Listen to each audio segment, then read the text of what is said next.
Game Night, sponsored by Mitchell Electric, starts now. Touchdown, go!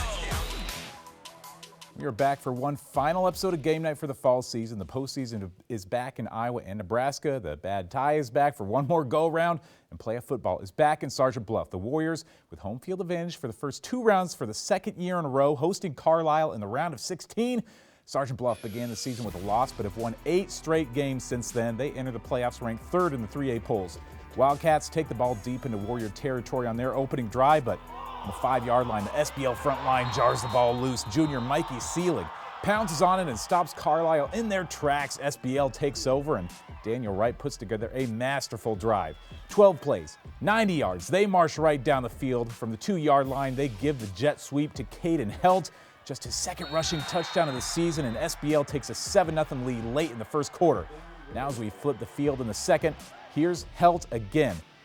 Came on late in the year after Jorma Schwedler's injury, and he has looked fantastic in the SBL backfield. Had 3 first-half touchdowns tonight against Carlisle.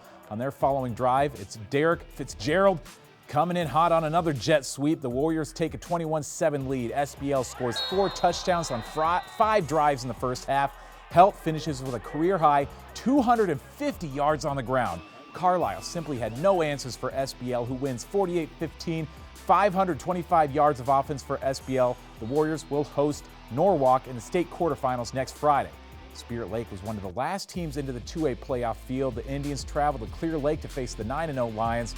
Crowd pumped up, ready to go in the third quarter kickoff. It's a big one from Spirit Lake. Joe Stein runs this one all the way for a touchdown. State champion sprinter for Spirit Lake.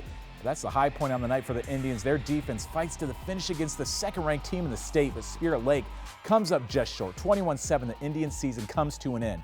OABCIG, a perfect regular season at 9-0. The Falcons have never won a playoff game as a consolidated program. Even after a 40-minute weather delay, the crowd stuck around for this one in Ida Grove. West Marshall opens the first big offensive play of the night with Peyton Pope finding Braden Evertson for a long reception. The West Marshall Trojans would find the end zone on the very next play, making the score 7-0, but OABCIG won't be denied on their home field. 4th and goal from the 1. Cooper DeJean finds his way in around all the big bodies. 7-6 game in the first. OABCIG is moving on to the state quarters after scoring 26 unanswered against the Trojans. They'll host the defending state champs from PCM Monroe next Friday. Now here's a rematch from Week 6. Westwood and Woodbury Central. Wildcats won that game in Week 6. They haven't lost a game since Week 1 of the regular season. First quarter, QB Jace Manker lets it fly, connects with senior Ethan Copeland in the end zone. He leads the team with 5 touchdown catches this season.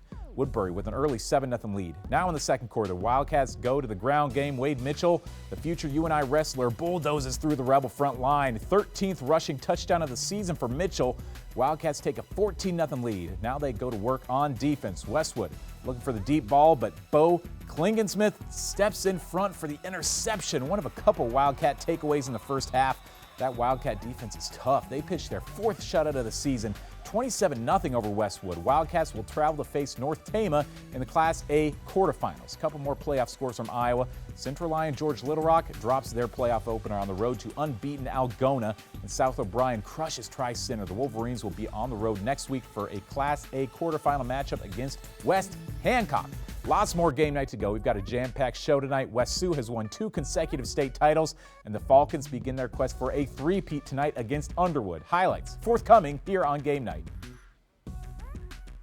We know why you're awake because the football, field screen draw, Here we go. Linebackers, we got 8 on upfield shoulders. Make sure we are at levels. Quarterback draw here. Levels. You're in his head, okay? Good job. Come on, fellas. Good block out there. Good job. Nice job, baby. Let's go. Hey, nice block. Let's go.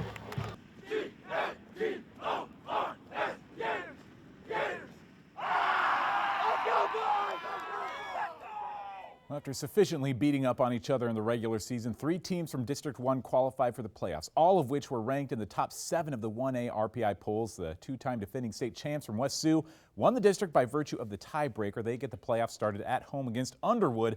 Falcons have a chance to become only the 7th team in Iowa history to win 3 consecutive state titles. And look who's on the sideline, Iowa State head coach Matt Campbell, checking out his future quarterback, Hunter Deckers.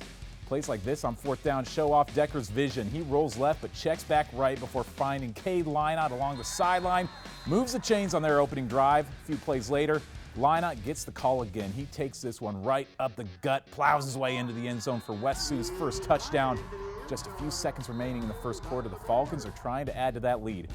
Deckers drops back, can't find anyone open, so he runs with it up the middle, untouched to the end zone. They go up 14 at the end of the first quarter. Then in the Falcons' first possession of the second now, Deckers hits the new guy in town, Bryce Kopic, in the flat. Kopic handles the rest from there. He heads outside, then makes the big cut back inside, finds an open lane up the middle, nothing but red shirts around him. He heads into the end zone after a 50-yard catch and run. 42-7 final from Hayward, and West Sioux is heading back to the 1A state quarterfinals. West Lyon finished the year ranked 6th in the state, still forced to go on the road to Osage for the first round of the playoffs. West Lyon, this offense is looking good. Number 1 here with the drive towards midfield. Logan Meyer gets the Wildcats into Green Devil territory of Osage, and the offense there for West Lyon keeps humming along. Rushes the ball into the end zone. Powerful rushing attack spearheaded by one of the team captains there, Logan Meyer. West Lyon, they do it again on the road. They win big over the Green Devils from Osage.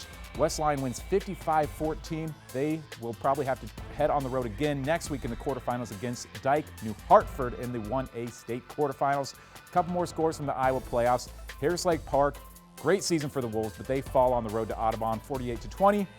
And Western Christian, another one of those 1A District 1 teams to make the playoffs, they fall 21-10 to Western Christian. Still plenty of game night left. We're jumping into Nebraska, where Andrew has highlights from Pierce, where the Blue Jays look to keep their unbeaten season intact. Don't go anywhere. For generations. With Play of the Week time, these are the plays that mean the most. Can you come up with the big plays when it matters most? Our friends from Woodbury Central sure can. In that playoff opener against their Woodbury County rivals from Westwood, Bo Klingensmith comes up with that clutch interception against the Rebels. Woodbury Central moving on to the state quarterfinals after that resilient defense puts up its 4th shutout of the season.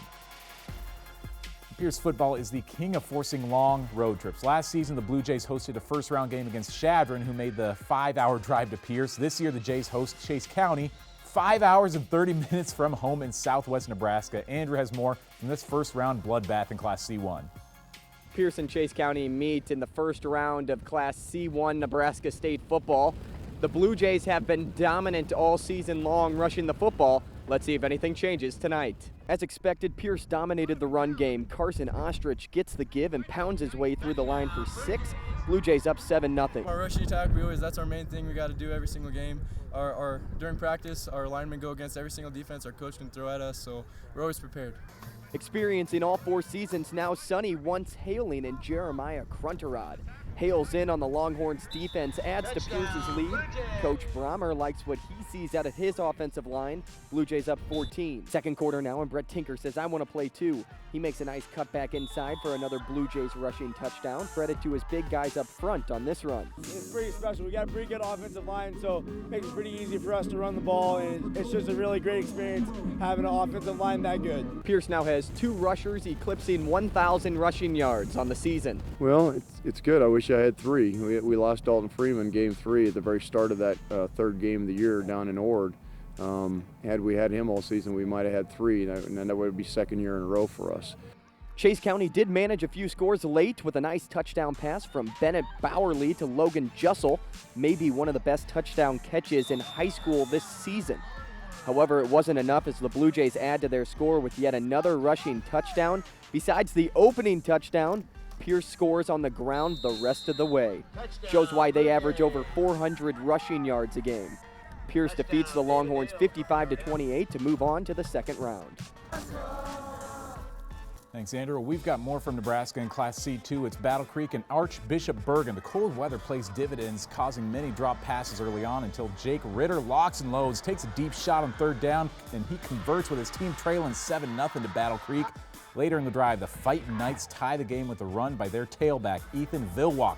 Fights his way through tacklers for 6, and just like that, we've got a ball game. After forcing a 3-and-out and calling a timeout seconds before the half expires, Braves want one more shot. Reese Bodie feels the kick, and he's got running room. Down the near sideline, he could go all the way. He will go all the way. That is a spark Battle Creek needs, and it ignites a fire. Despite some turnovers, Battle Creek puts up a big second half to defeat Archbishop Bergan 34-14. Braves will travel to face top-seeded UTAN next Friday. Now, BRLD's only loss of the season came in Week 9 against Oakland Craig. It's a clash of the Wolverines tonight. Wilbur Clatonia Wolverines with the ball. Number 11, Coy Rosentreader passes the ball in. Another number 11, Will Gatzmeyer for BRLD picks it off. This could get confusing. Gatzmeyer with the ball on the ensuing drive for BRLD, and he throws it right to Lucas Vogt. Right down the middle. Touchdown. BRLD with a 26-7 lead over Wilbur Clatonia. Now into the third quarter. Gatzmeyer, he hands this one off to Kobe Lyons. He's in for the score, 33-13 after 3. The Wolverines of Bancroft, Rosalie, Lyons, Decatur, in case you were wondering, they are moving on to the state quarterfinals.